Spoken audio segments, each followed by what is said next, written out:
Rules for a Night by Ethan Hawke. Chapter 20. Death. Life is a long series of farewells. Only the circumstances should surprise us. A knight concerns himself with gratitude for the life he has been given. He does not fear death, for the work one night begins, others may finish. How a knight lives is what is important, not on which particular afternoon he was born or on which specific morning he might die.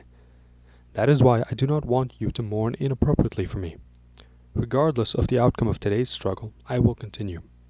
The past and future are alive in each passing instant. Eternity is not something that begins at the moment of death. It is happening now. Late in his life, grandfather became very ill and knew he did not have long to live. Despite the teachings of his elders and the wisdom he had attained, he suddenly became terribly afraid to die.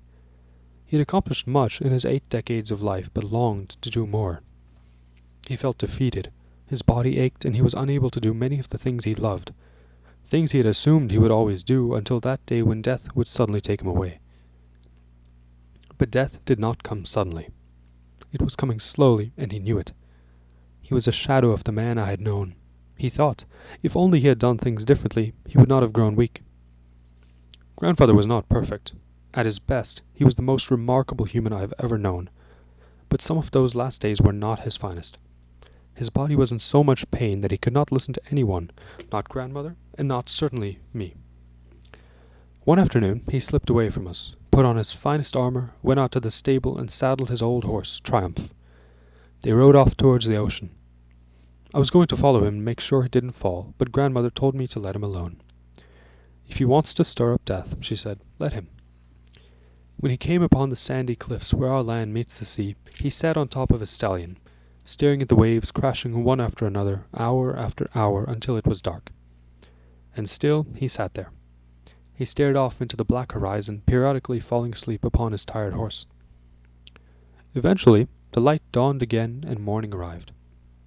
Underneath his legs he could feel Triumph begin to twitch with exhaustion and hunger. Triumph was old too. Grandfather dismounted and said goodbye to his trusted friend.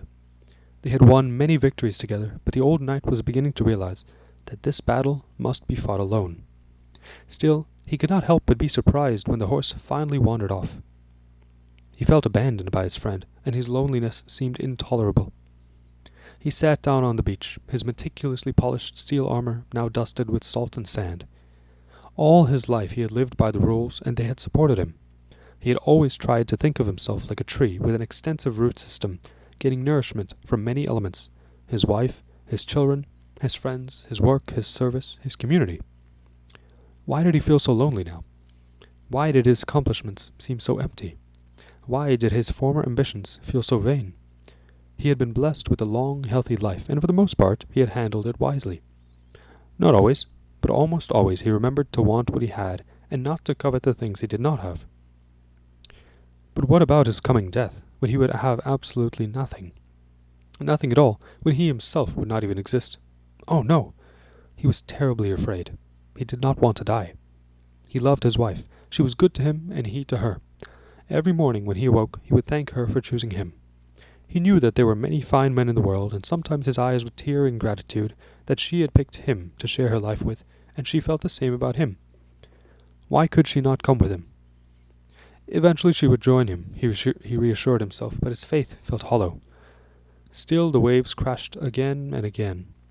He felt so terribly adrift. Not since he was a boy had he felt this lost. Had he done something wrong? Had he not loved his neighbors? Had he failed the knight's code? Why was it not supporting him now? In anger he took off his armor and threw it piece by piece into the sea. Exposed and vulnerable, he thought. What is so important about me, this person who happens to be named Lemuel Green of Penzance? Stillness settled over him. He looked again at the waves as they tossed his armor about along the shore. Slowly he remembered that he was not the only one dying. There were many dying at each and every instant, and many being born. He was not alone. He could hear, mixed in with the sound of the waves, the infants taking their first breaths, the mothers crying with pain and joy, the last stifled gasps of the dying.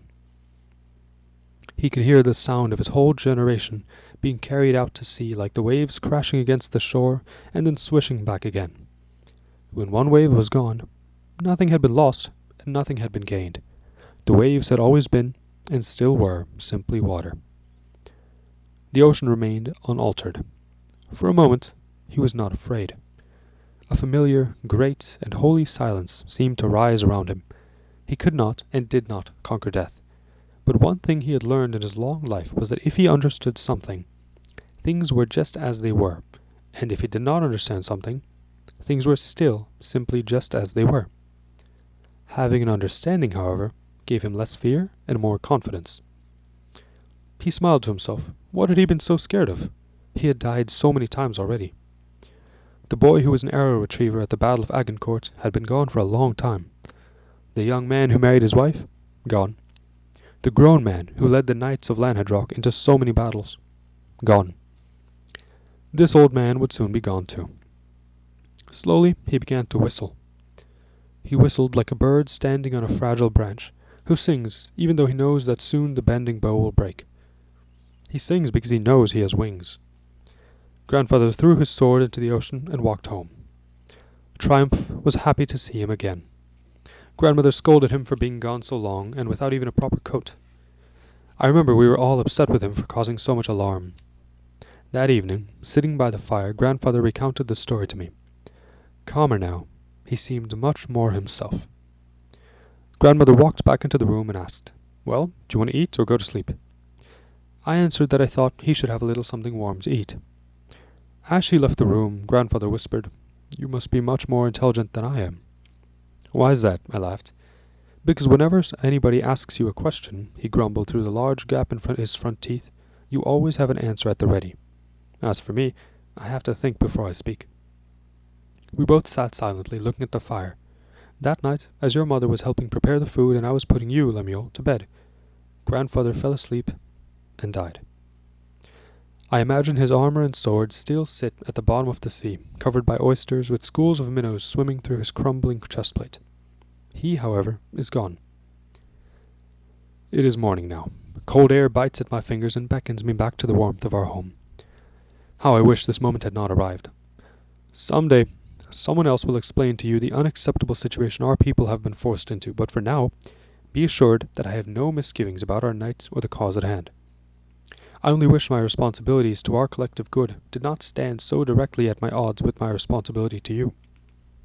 Please forgive the length of this letter. The owl that was keeping me company has long flown away. I look back and count these pages and see I have been most self-indulgent. These are all lessons you will learn on your own. The sun has come up and foolishly I have not slept for a moment. As you can tell, I have much to learn. One last thought. Please forgive me, but if I stop writing, I worry it really will be goodbye. There is a memory that won't let me go. Last summer, all you children were playing by the ocean. We were with your mother and her sister's family. Do you remember? The weather was sublime, streaks of sun and a deep blue sky. You four and all your cousins were building castles with the warm, muddy sand. Each of you kept your castle separate, announcing, "This one is mine. That's yours. Stay away from mine." When all the castles were finished, your cousin Wallace playfully stepped on Sven's. Lemuel, you flew into protective rage. You were only looking out for your sister, I know. Mary Rose, you thought Lemuel was overreacting, and you threw him to the ground. Next, everyone was fighting, throwing sand, howling with tears, and pushing one another.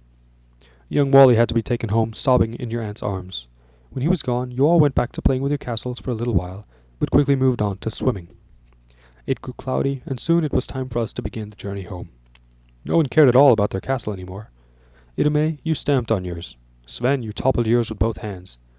We all went home, and the gentle rain washed all the castles back into the surf.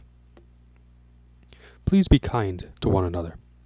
I love all of you, and know you older children wish you could ride with me today, but I am grateful beyond what you can imagine that you are all safe at home.